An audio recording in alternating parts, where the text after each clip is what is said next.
It is Good Morning Uganda Extra, and of course this is our last segment of the Good Morning Uganda segment that happens every day, Monday to Friday, here on our UBC TV, the public national broadcaster. Now in 2007, the succession law or act that we had in Uganda was declared unconstitutional, and of course several provisions in that law were declared unconstitutional in a very famous case. This is 12 years ago by advocacy for women, women in Uganda against the government of Uganda. And of course, out of that, we now receive and have a new law that was just passed recently, and this is the Succession Act. Now, what is in this act that the public needs to know, and what, of course, was in the other act that was repealed, or the provisions that no longer work? Now, to get to the depth of this conversation, joining me in studios this morning, the experts, to, of course, help us understand, and the custodians over this particular law. Firstly is Mr. Charles Kasibayo, the Administrator General of Uganda. You are very welcome, Ndugu. Thank you. Happy to have you today, and thank you so much for making it here. Me too. We've not met before. We have not. Maybe virtually? Yes. Not in reality like it is. Yes. I am happy to see you. Me too. Thank you very much. Good morning. Together with Mr. Kasibayo, the AG, is Mr. Henry Kuloba, the Assistant AG. So you're very welcome, Ndugu Kuloba. Thank you. You must be an old boy of either Navmali or Mbale College, or at least not Tororo College. Yes, Navmali High School and the Mbale College. How did I even guess? I just don't know. As in Tororo College, as it in Navmali, and as it in... Yes, so but I was in both of those. Well, what a very good guess for me this morning. Welcome, Mr. AG. Yes. You know, when we talk about AG, we normally refer to the Administrator General, the Auditor General, and the Attorney General. And I think General. The most pronounced there is the Attorney General, because every other day we have cases with him, issues with him, and it's AG. Yes. But today we're talking about the Administrator General.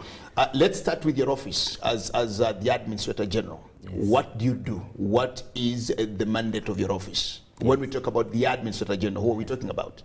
Thank you. The Office of Administrator General is a statutory office established by the Administrator General's Act. It has also been a very old law of 1933, which has also been amended. Oh, the Administrator General's Act. 1933. Yes. But it has also been, we are grateful to Parliament of Uganda, it has also amended it. This mandate is in respect of estates of deceased persons, missing persons, persons of unsound mind. It also doubles as a public trustee office. Okay.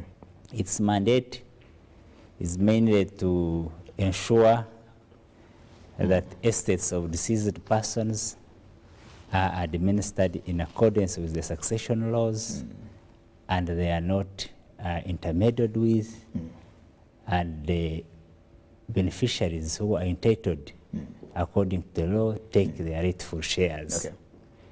And we also, in the process, participate in vetting suitable applicants for letters of administration, people of credentials, people whom the family trusts to provide a leadership role in administration of the estate.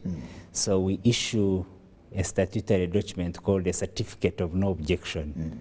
Any person who is not an executor appointed in a will to implement it, or not a widow, the law mandates them, all other categories, before going to court to get letters of administration, to have a certificate of no objection from the Office of Administrator General. Okay. Well, thank you very much. Ndugu Kuloba, let me come to you here. Yes. Before you joined the Office of the Administrator General, I am only looking at you as a young man growing in school, etc., and I'm sure you heard about the Office of the Administrator General. What was in your mind when you're hearing about this office, and what do you now see today that you're actually one of those executing this mandate? Yes, of course, it is an office that no one can avoid. I always say that, because it like the Administrator General has expounded on the mandate, deals majorly, of course, the administration of estates of deceased people. So it is an office that you can encounter whether you know or you don't know about it. At a certain point in time, you have to interface. If it is not you, your beneficiaries or descendants. So when I joined the Office of Administrator General, of course now I understood the deeper mandate of the Office of Administrator General, and it taught me so many things about life, okay? That the simple things that we take for granted in life, that you need to be organized, that you need to plan your affairs, so that you leave behind a more organized legacy and not leaving behind people who are fighting over what you may have left in life. So that is what I discovered when now I joined. Okay, that's very important. Now, let's just fast forward, get to the new law that we're actually talking about. When you look at its history from when it came, and we've had banters, we've had back and forth issues, especially when we're discussing the marriage and divorce bill, when we were talking about the domestic relations bill, when we talk about all this, because we talk about laws that bring us together, and you know, you're bringing two people who grew from different angles, from different cultures, from different situations, coming together, and in the process, there are things that will be accrued. They will have children, they will have property, they will do all the things too. And so I'm only remembering that when the conversation of the succession amendment had actually come on, there was, I think, another private member's bill that was brought by Honorable Mitumbi, I think, Kajungu from Barara, and then of course with some other issues in there. And you know, we tend to vulgarize many of these conversations, looking at who we see as proponents of the particular laws. But at the end of it all, we had the amendment of the Succession Act, of course, repealing many of the other older provisions in there, and having this. Now, even with the amendment, it wasn't a bed of roses that all of us went chanting and saying, finally we have it. We still had voices, dissenting voices, saying it shouldn't have been this or that, this or that. What is this new law, Mr. AG, that we are talking about, and what do you think the world of Uganda needs to understand? Because the journalists can misinterpret it, the politicians can say it with their own interests. Now, I want to look at you, the implementers and the custodians of this particular law. What is in this thing that the public needs to understand and comprehend? Thank you, and thank you for that preamble. However, we must note that the old law that we had before the amendment was just imposed on us as Ugandans. It was a law, a colonial law of 1906. It was made in aspirations of other people. After the 1904 marriage law? Yes. Okay, so this then 1906 we got another one. A very old law. So it came in Uganda in 1906. Not so many Ugandans living today were actually alive at that time. Yes, and at that time it was not actually applying to us, the Ugandans. We still had, for example, Uganda had the 1912 succession to land law, which went on until 1966. The other Ugandan had their own custom practices. For example, like in the Toro region, the estate would vest in the customary heir who would have all the authority to distribute it as he wished. So this went on until 1966 when the kingdoms were abolished. However, the then Attorney General in 1967 made the statutory instrument extending the applications of customary law in other tribes. And in Uganda, of course, they also continued to practice their law until 1972 under Decree number 22 of Idi Amin, which actually made the application of that 1906 law to us, the Ugandans. So we have been having that law, as you have clearly stated, up to 2007, when the Law and Advocacy for Women versus Attorney General, a constitutional case, nullified quite a number of those provisions. And now this law is now tailor-made for us, the Ugandans. Who are in Uganda today? Today, having drawn from practices of the wide practices of Administrator General, the research done by the law reform Parliament of Uganda did its also research before enacting this, before amending the law. So this is made having looked at the mischiefs, at the practices and the needs of Ugandans. In the opinion of the Office of Administrator General, it is an excellent law. Now, this law has two hands. One is a situation when one dies without leaving a valid will, which in law they call dying intestate. And also dying tested. So it has looked and balanced both interests, even on the area of one leaving a will. It has made some checks and balances. To be specific, to talk about intestacy, the percentages have been revised. Before the law was nullified, Section 27, it was providing for 15% for a spouse, 9% for dependent relatives, 75% for lineal descendants, who are the children of the deceased, and 1% for the customary heir. Now, these have been revised. A spouse will now, in accordance with the new law, amended succession law, number 3 of 2022, will get 20%. An increment of 5. An increment of 5. That is a spouse, either a widow or a widower. Or where it is a customary marriage, or an Islamic marriage where there are more, there are widows. So they will get 20%. The children, 75%. The dependent so relatives, they get 20% jointly as the widows? Yes. They get 20% jointly as widows? If there are more than one. If they're more than one? Yes. Yes. They share you have 4 women? Yes. In your customary marriage, so all of the 4 take 20%? Yes. So every one of them looks for the equal share from the 20%? Yes. Very good. They share. If it is one, as the other church marriage or then you take all the 20 for you? You take the 20.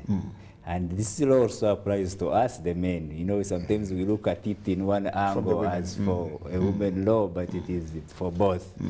4% dependent relatives. That is the father, sister, or grandchild who is wholly dependent on the deceased. And the customary heir or heiress now, because the law has accorded both rates to a female and a male, 1%. That was also another issue, the sex issue. However, the important aspect in that amendment has been provision for the care of the minors if they are below 18, and also if they are unmarried but still school going. The law has taken unmarried but school going, we talk about 20 up to plus 25 years. Or up to 25. According to research. Their father has died, or mother has died, they are in university. Yeah, they're in university. Yeah, she's doing a master's degree, she's finishing a bachelor's. What does she do? Yes. Or what does he do? Yes. So that's why I'm saying now this law is tailor-made for our actual realities. Okay. In Uganda, that people finish the university at 24, 23, 25. So the law has been amended for reservation of 20% before constituting the other percentage, a maximum. The administrator is given some powers to determine the percentage, but not exceeding 20%. For example, some estates are big, in billions. So you will see how many children still fall under the category of a need to go to school, to be maintained, for their welfare, and say if it's only 5%, he will only reserve that. If it is a small estate of 2 million, 20% can be a maximum. So that has been an important aspect, because estates are mixed. You'll find somebody has children. You know, the law of succession is very interesting, that even a person of 90 years can be a child to the deceased for purposes of inheritance. My pastor, Dr. Sarada, Yes. he's 68 this year, I think, 69 this year. His father, Emmanuel Musigire, is 95, still living. Yes. Father and mother both alive. Yes. In November this year, they will celebrate 71 years in marriage. Now, when Emmanuel Musigire is referring to Dr. Sarada, he calls him Mutabaniwa, Yes. my son. So Sarada, even at 69, is still a son of somebody. Yes. Yeah, and he qualifies like that. Amazing. True. So for purposes of inheritance, those are in your descendants are children. So you find scenarios now in Uganda. That's why I'm saying this is made according to our realities. There are children of 50, but there are also those who are 2 years, 5 years. So there has been that important aspect, that let's also care for the welfare and education of these minors, very young, the minors, who have been dependent. So that's a very important aspect in as far as the percentages are concerned. The lineal descendants, I think, was also an issue Yes. in the old law. Yes. Has this now harmonized it? Is Yes. it well spelled out? Now it has the been okay. defined. It has been defined, because there was a confusion in the old law. They had defined a stepchild to include a stepdaughter, to include a daughter, to include a stepdaughter, a son to include a stepson, which was causing a little confusion, although the inheritance was under Section 27. Some people were misinterpreting it, wanting to qualify that if, for example, you marry a wife who has 20 children, They're all your those children stepchildren, can come your and share stepsons and daughters, so they- on your estate, which was not true, of course, but the new amendment has removed that confusion to clearly define lineal descent as those children who descend directly from the deceased person, up to the 6th degree. That is children, grandchildren, clearly spelling it. So that has Up to also 6th been, degree. Yes. Okay, very important. And I thank you so much, Mr. Kasibayo, the Administrator General. Nugu Kuloba, this is what you do every day. And I know you know the art of it, and you interact with people, you know how your office works, and you know how busy your office gets, and quite a number of challenges that you find in there. You will also notice that when you look at our homicides cases and quite the number of inmates or prisoners that we have out of the homicide cases, you'll notice that many of these are actually not highway robbers or terrorists, etc., but you find that many of them emanate out of domestic brawls and rows because of the similar issues. Yes. That our father lost a mother, now you married a young girl, you're bringing this young girl into the property that you possibly accrued together with her mother, with being sidelined, and in the event, either the father is murdered or one of the sons is killed, and many of these homicide cases come out of the domestic issues. And that is because we normally do not have a streamlined way of how we leave wills or distribute our estates and etc.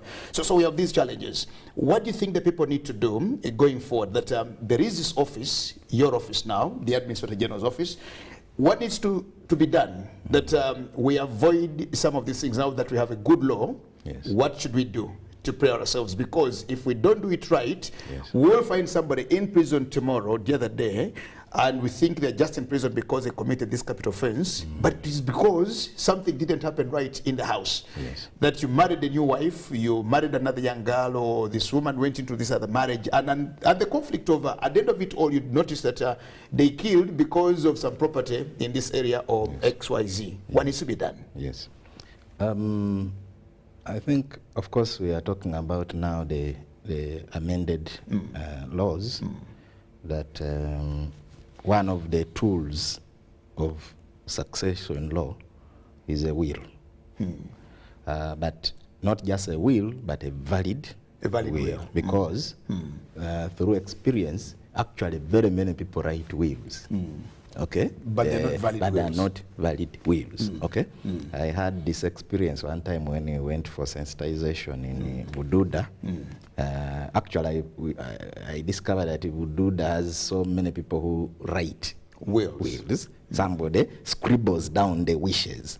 Okay, on a piece of paper, however sharp it is, but they have that culture of scribbling down. But unfortunately, the biggest percentage of those documents, scribbled documents, yes, do not meet the test of validity. A valid will. Yes, and that is where now we come in as an office, like you're saying, to first of all sensitize on what is a valid will. Now, it is very important, especially in the context of the new law now, because there have been validity requirements, new validity requirements that have been added on today. Those that were existing. Which were, I think, fraud and coercion. Yes, now, but of course, previously, when you talk of the validity requirements, we are talking of the technical valid requirements that without which the will cannot be enforced. It can't stand. Now, previously, of course, a will has to be in writing and witnessed by at least 2 people. Majority of the wills in Uganda, people do not witness. Somebody writes and signs. Conceals it. Yes. And puts it somewhere. And puts it somewhere. So you need to have those 2 witnesses. So those are called the mandatory requirements that it should be in writing, okay? Because there are also other wills that the law allows for people who are in war, actual warfare, and so on. But those are they're not very common. Minority. But the majority one are the ones you must have it in writing and witnessed. Now, the new law is adding in something, and it is in response to, of course, the realities of life. The fraud levels have gone up. Like the AG said, yes. It's now for the real Ugandan situation. Exactly. So you know that there have been instances where somebody writes a will, let's say it is 2 pages or 3 pages, but an extra page is inserted after the man has been or woman has died in a fraudulent attempt. So now the law is saying if you write your will, ensure that you and the witnesses sign against every page, like we do for contracts. Very good. Okay. So now it is becoming a legal requirement. You don't only sign at the end of it to say, I, Jag and Semakula, and the witnesses, Charles Kasibayo and Kuloba. Yes. You have to sign on all the pages, such that if any is inserted in, then it will look... you can see you can tell. Suspicion. So, but of course, the law is also trying to say, okay, if you have a will of 4 pages, and let's say maybe 1 page is not, they are trying to bring in the principle of severance, where you say, okay, the page that is not signed will be ignored, but the other pages that are signed will be enforced, something like that. So now that is a tool for succession. It is one of the main known tools that you can use for planning your affairs when you are deceased. Of course, there are other ways of planning your affairs, except a will. People at times give out their property while they're still alive. People can register property in joint names, okay? That Mr. Jangenda registers his property with his, yes, or his son, okay, jointly, okay?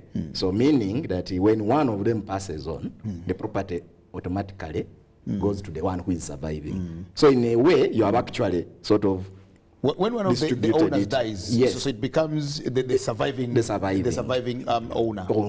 Okay. So many people are doing that, especially with the children. Okay.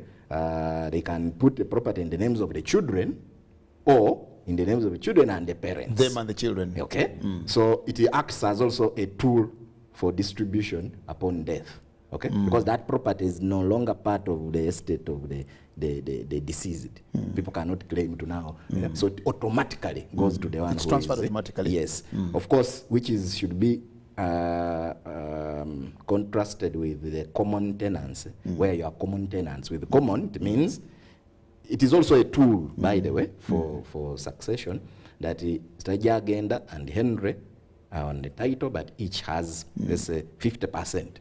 If it is 2 acres, 1 acre is yours, 1 is mine. Now, Common when, tenancy. yes, when it is clear like that, and one of them dies, then You only maintain what is you yours. only maintain what is, then Yeah. the family. Then Henry's takes also theirs. The family of the of other person Henry who has now gone. takes. That's common tenancy. That's common It's tenancy. not joint tenancy. It is not joint. Okay. So the difference is in the other one. Joint is Everything. the one who survives takes all. Takes all. The common tenancy is when you die, then the other bit goes to. Yes, because the people have made it clear the shares that they have. Okay. They have 50% or 70% or 30%. Against 30%, Exactly. yeah. So all those are also now very effective tools in succession. Very good. Yes. So those are now the issues that we are grappling with, that yes, let's write wills, and if we don't, for one reason or another, then let's use other forms. The idea is that try as much as possible to plan to avoid chaos, okay, that comes in after somebody's death. Mr. Kasibayo, if we all did the right things, would your office still be here? The Office of Administrator General. Maybe before I answer that, I can supplement on your question. Because you said if what causes infighting and criminality. This law that has been amended. The new law. Yes, has actually eliminated injustices, Okay. Mischiefs, discrimination, and ensured safeguards in protecting the property of the deceased. So once those provisions are implemented, or people know that there are remedies, they avoid taking the law into their hands, which actually leads to criminality. For example, this law has ensured, we shall go in details when we go specifically, but to answer your question, there has been issues where an administrator would administer an estate for 40 years, 100 years, at the expense of the beneficiaries. Now it will not be possible. Only 2 years, you get out. As the Administrator General? As the administrator. As the administrator, the executor. So people will no longer be aggrieved for one being in an estate for 30 years Because that has been and happening. benefiting for Yes, himself. exactly. And actually when he dies, his own estate mistakes the property he holds in trust for to become their own. To become their Yes, own exactly. and apply. You're just an executor, Yes. and because your children have grown seeing you managing this, they think it's actually It's your their property. property. That when you die, they come on to actually still claim and say, but our father was here for all these years. They commingle the two estates into one, and therefore people get stagnated, leading to criminality. Sale of properties by the administrator without the consent or even consulting the beneficiaries. If a prime property has been disposed of and he cannot account. So that leads also to murders, assaults and other offenses. So the law being fair and just, and also ensuring that the administrators or those who hold property in trust account will lead to a lot of justice and avoiding a lot of criminalities. There are several offenses now being created against the people who intermeddle with the property of the deceased, either as an administrator or a person who just goes without authority and sells the property or moves it. So those fair provisions will now ensure harmony. And if the society or beneficiaries know that there are remedies against these abusers, then criminality will reduce, and Or even therefore be eliminated. police and the office of DPP are likely to have reduced On homicide cases. Yes, that's what I wanted to add. Okay, and how about you as an office now, as the Administrator General? How long are you supposed to hold in trust this property? Because there are issues where you've had people say we are in court, and somebody says, but we got this from the Administrator General, and now you need to drag Koloba to come to court to actually answer. For Koloba to actually say, it is actually me who dealt with that property. I only remember what I gave to Mr. Semakula. I don't remember what Ruatoro took. There are those issues. Yes. Where the Office of Administrator General has so many hats, it has a mandate that before the estate gets letters of administration, that when a person dies, the property vests in government. Now the amendment has provided that these beneficiaries will be allowed to preserve the estate within 3 months.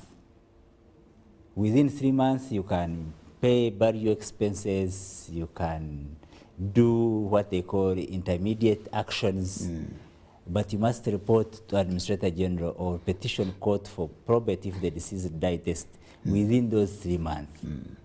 So the Administrator General has 6 months in addition from the time of death to applying for letters of administration. So he enters to ensure that there is harmony in the intermediate. Now, if he wants to distribute the estate, if the Office of Administrator General wants to, in cases where the family has severe family disputes, there are situations where you find the beneficiaries have never seen eye to eye for the last 30 years. They're only appearing, all of them, as children of the late Semakula. Yes, to share the estate. They can't. Somebody just looks the other angle and another one looks at a different angle. So in effect, it means that these people might never work together. So that's when the arm of the Administrator General comes in to apply for letters of administration to distribute that estate. But when he obtains that grant, because this law commenced on 31st May. This year. This year, 2022, just 1 month ago. So you've not even... So now we are given only 2 years to do our mandate. Both a private administrator, Administrator General if he applies for letters of administration, or an executor of the will. Only that if you cannot do your mandate within those 2 years, you go to court and apply for its extension for another 2 years or a further period as the court may grant. But you must have the consent of the beneficiaries. Otherwise, the beneficiaries can say, for the first term you have abused it, and therefore we refuse. Go. So that will be a check and balance, except if you are receiving pension, because it goes for 15 years maximum pension. So that will have an exception of that. All other administrators have been given 2 years. Now, the previous ones before 31st May have the private administrators who are not Administrator General have 3 years to complete their work. Those who obtained 10 years, 3 years, 5 years ago, they have 3 years to complete. Administrator General, because of the huge estates we administer, we have been allowed 5 years to complete the backlog. But any new grant is subject to the amended law, which provides for 2 years. It's just getting very interesting. And of course, I need to also know here, have you had situations where you've been dragged to court, for example, you as the Administrator General, where beneficiaries come and say the undue issues or the unfairness was actually made to us by the Administrator General? Have you had those issues where you are put to the other side now to defend for not doing the right thing? Yes. What do people say? Yes, we are. You see, the Office of Administrator General is a corporation sort, can sue for intermediaries, it can also be sued. You have had cases, even old ones. Sometimes you find that a person made a will like 10 years before his death and disposes of some property. By the time they die, they didn't amend the will. Yes, they didn't amend the will, and then people gather, assemble before the Administrator General, and they don't actually disclose that property BC was, or the acreage given to us before the man passed on. Yes, that he gave to this. Or you find some beneficiaries out of the country and therefore are not in the meeting. So at the time the office continues to distribute the estate, you get a shortfall at the end of it. And then the beneficiaries say there is a will. But because they did not disclose the The distribution that was done before. Yeah. You find that cases come up. Or there could be an error or an omission like any other office. And then the private people have the right to take Administrator General to court. Okay. Well, what are the necessary requirements that somebody needs if they're applying for letters of administration, if they want to take on that? What are these necessary official, legal, acceptable requirements that they have to do, and what is their bit? I'm only thinking for as long as you've given them the letter of no objection, they have these, whatever they have. Yes. What then becomes their mandate thereafter? Because I think we've also had these issues where somebody runs and in one day they come and flash things and say, we have it. Now, the moment they have it, then the next thing is plot 17 must be sold. You know, they get these because they're actually dealing with the property. Yes. Okay. Yes. Now, of course, the administrators have duties. Once you get letters of administration, the first duty, like you were saying, of course, some people now sit and say, okay, plot 10 or whatever it is, how do we sell it?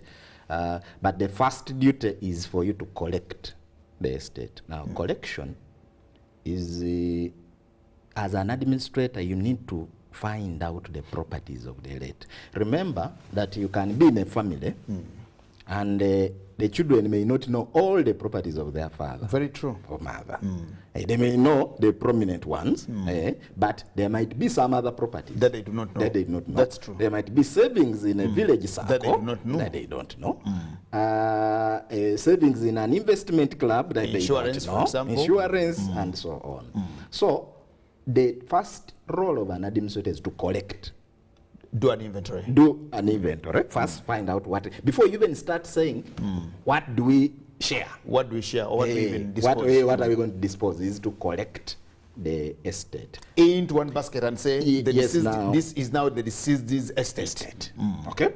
Now, once you do that, even before you now go to say, this plot, let's see how to sell it, are there any dates? Because Mr. Jagend, as you know, in life, at one point you may have you have collected all the assets together. Yes. Now look at the liabilities. The liabilities that the deceased left. Because you can only share, legally speaking, you can only share property of an estate after you have dealt with the liabilities. Okay. So if there are any debts, either to private persons or to government or whatever, then deal with those. Now, after you have dealt with those two, then as a family now, like we were saying, are there certain categories of beneficiaries whom we should have a reservation, like the Administrator General guided, the 20%, Because what happened is that after the Constitutional Court ruling in Law and Advocacy for Women versus Attorney General, is that now Parliament brought in what they call levels of dependence, that not everybody is dependent at the same level. A minor, his dependence is not the same as an adult. And an adult who is a disabled person, his dependence levels or the disease are not the same. So now Parliament now has created a new trust, what you'd call it, the 20% trust, saying that these particular levels, you give them priority. So now I'm talking about roles of an administrator now in the context of the new law. So you now look at that, and after looking into that, then you can go into, of course, as you are doing that, certain properties, for example, have periodic payments. Somebody dies and leaves maybe rental units that are having rental income monthly, every month, and so they bring in money. So you need to manage that as an administrator, and eventually, remember now you have 2 years, unless you show good cause to court for the extension. For the extension. So you are running against the clock to ensure that you do those things within those 2 years, depending on the nature of the beneficiaries. Because like we said, if there is pension, then the 2 years are dispensed with until the pension is exhausted. So the administrator eventually, his last role after doing everything is to distribute the estate to the entitled beneficiaries and account to court. So accounting to court is very important, because especially for the administrator himself or herself, because you are exempted now from liability that may come against you. You need to go to court and give a comprehensive account of what you have done. At times you also can tell court of what you have failed to do. There's no sin in it. Okay, this one have failed to do this because of this and that. Maybe there are court cases that are part of the estate which are now making it difficult for you to distribute a particular property, for example. So you give an honest account to court. So briefly, those are the duties once you now get letters. But now you have to be very conscious, and every administrator has to be very conscious. Like the Administrator General said, all grants now in Uganda that were issued, whether in 80 or 1960, actually there are some grants which were issued in the 60s and are still in circulation, all of them automatically have now been given 3 years. And people should now start planning accordingly, that now we have 3 years, okay? And those which are issued after this, it is 2 years. 2 years. So that should be in their minds. In their minds. It's not perpetual. It's not perpetual. It's not forever. Yeah, you don't become now the lord and the landlord, and you say now I'm the owner. So that has to be at the back of your mind. As Okay. Do people come back to court to actually give that honest account, like you said, or once they get the letters of administration, then they just go and run the estate, manage it, and do you think they come back? The practice has been that the majority don't. Majority don't. And of course, for many reasons, fraudulent handling of the estate being the main one, that you don't want to go to court and expose your either negligence or fraud. So many people shy away from giving that account. Okay? And yet, actually, it is a criminal offense then for you to fail, for example, to give an inventory to court. Okay? So the new offenses that have been created are also now going to make sure they put a lot of pressure on administrators. It is not going to be business as usual for administrators. And unfortunately, if you don't take heed, then the long arm of the law is going to come. Criminal is a bit, so it is going to come in and people will just get surprised that, oh, so you mean I'm a candidate for police now? Okay, so but if we can learn now and become conscious of what is expected of us, then we should be able to handle that peacefully. Mr. Kasibayo, our time has run out, but this is very important. Your office is one of the busiest offices in this country. Now let's look at the new law itself in the next 3-4 minutes that we have. What's the future like? Where do we see ourselves in the next couple of years with the new law being implemented and all of us doing what we're supposed to be doing? How do you see that reforming and changing in the office of the Administrator General? We see the office of Administrator General becoming extremely busy and maybe expanding its operations up to the district level, not from the regional level, because at the moment we are at the regional level. Okay. Because now everyone is going to be aware of the law of succession. Our female sisters and mothers are going to be aware of their equal treatment in the law. Their entitlement and everything. Yes, because of the increased offenses, quite a number of offenses. Giving false information on a petition is now an offense. Okay. Not disclosing the properties and beneficiaries is an offense. Non-disclosures, yes. And sometimes the punishments now range up to intermediary 20 million, maximum of 10 years imprisonment, and also making good what you stole, paying back. Restoration. Yes. So I see everybody participating, and also on a will, as Mr. Krover has put it, requiring to have a name, address, a signature on every page of the will maker, who is a testator, and the witnesses. That will ensure that fraud is minimized. Because also now the powers of the will maker have been checked, that you are not supposed to dispose of in a will principal residential holding and other residential holdings. Those homes where you have children and your wife or waves for those who have wives. more. Now your power, because people have been giving them away in exercise of their testamentary discretion to a friend, to a girlfriend, but now the law has said no, whereas you have that freedom, the discretion, this you cannot give it away. So that actually preserves those properties for the benefit of the children and the surviving spouse. So, and you have also a duty dependent, relatives, children, your spouse in the will, which was not clear on our English adopted laws. Very good. Yes. Okay, very important. Somebody just sent me a message here to say he's Mlanzi and said, can he record a will?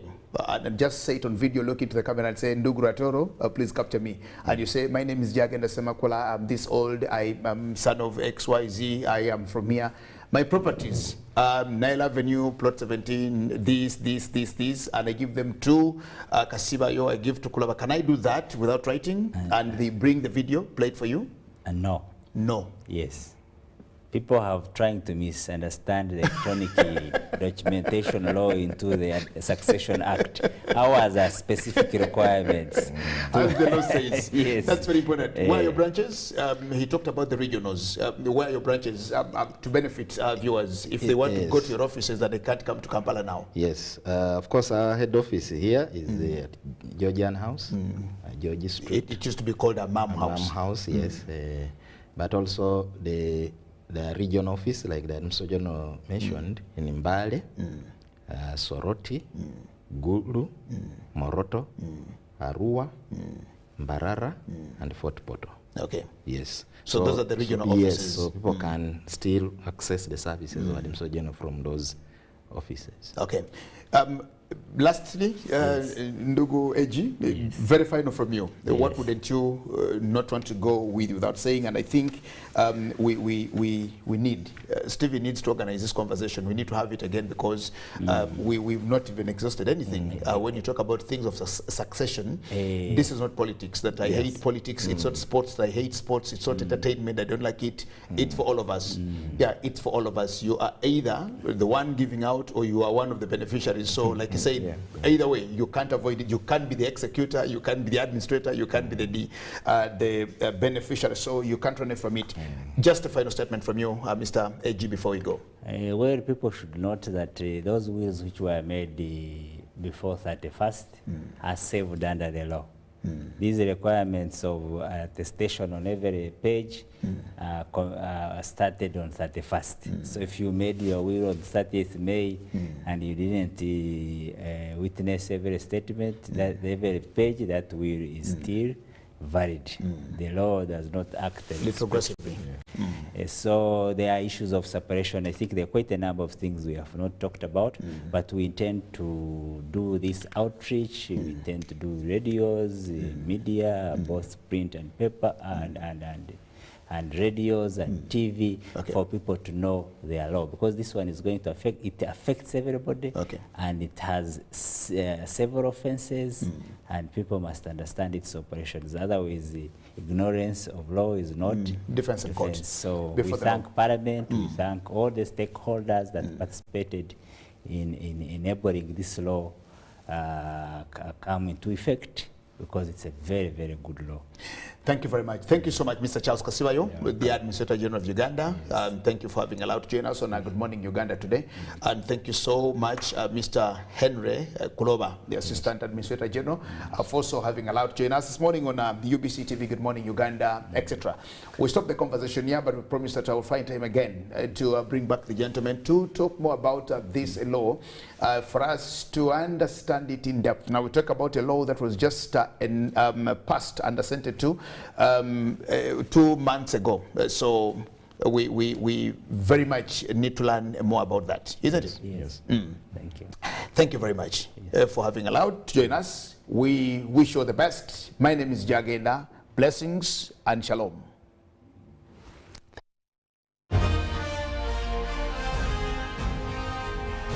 Live from UBC Studios in Kampala, this is Good Morning Uganda Extra.